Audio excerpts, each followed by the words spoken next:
पश्चिम बंगाल में मतदाता सूची के स्पेशल इंटेंसिव रिवीजन को लेकर सियासत अब सीधे देश की सबसे बड़ी अदालत तक पहुंच गई है।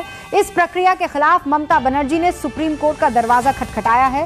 खास बात यह है कि मुख्यमंत्री ने अदालत से अपना हाथ आके की अनुमति मांगी है। सुनवाई के दौरान ममता बनर्जी कोर्ट रूम में सबसे पीछे की सीट पर बैठी नजर आई।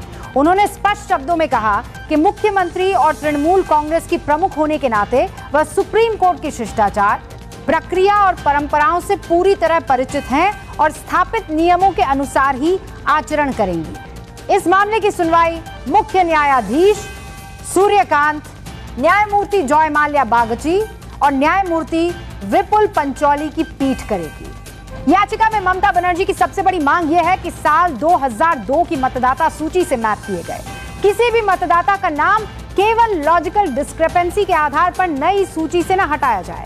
उन्होंने कहा कि मतदाताओं को त्रुटियां सुधारने का पूरा अवसर दिया जाना चाहिए। याचिका के मुताबिक करीब 70 लाख मतदाताओं के नाम लॉजिकल डिस्क्रिपेंसी श्रेणी में डाले गए हैं, जिनमें असंगति या वर्तनी जैसी छोटी छोटी गलतियों के आधार पर नोटिस जारी हुए हैं। ममता बनर्जी ने मांग की है कि उपलब्ध रिकॉर्ड के आधार पर इन त्रुटियों को सुधारा जाए, न कि सीधे नाम हटाए जाएं।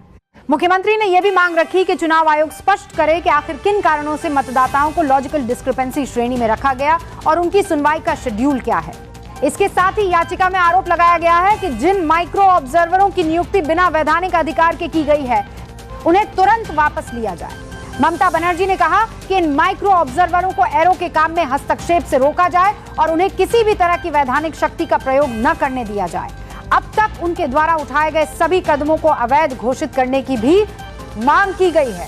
जमीनी जांच के मामलों में निर्धारित प्रक्रिया का सख्ती से पालन करने की बात कही गई है।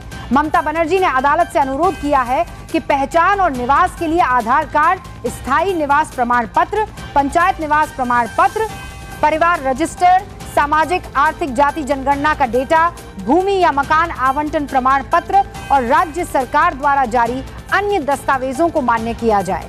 याचिका में यह भी साफ कहा गया है कि चुनाव से जुड़ी सभी प्रक्रियाओं की जानकारी चुनाव अधिकारियों को केवल आधिकारिक माध्यमों से दी जाए।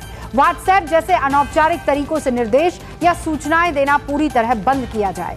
व्हाट्सएप जैसे अनौपचारिक तरीकों को देखा गया है कि चुनाव वहां तक भी सरकार के जानकारी के दौरान वादी। अब सबकी नजरें सुप्रीम कोर्ट की इस सुनवाई पर टिकी है, क्योंकि इसका असर न सिर्फ पश्चिम बंगाल बल्कि देश भर की मतदाता सूची संशोधन प्रक्रिया पर भी पड़ सकता है।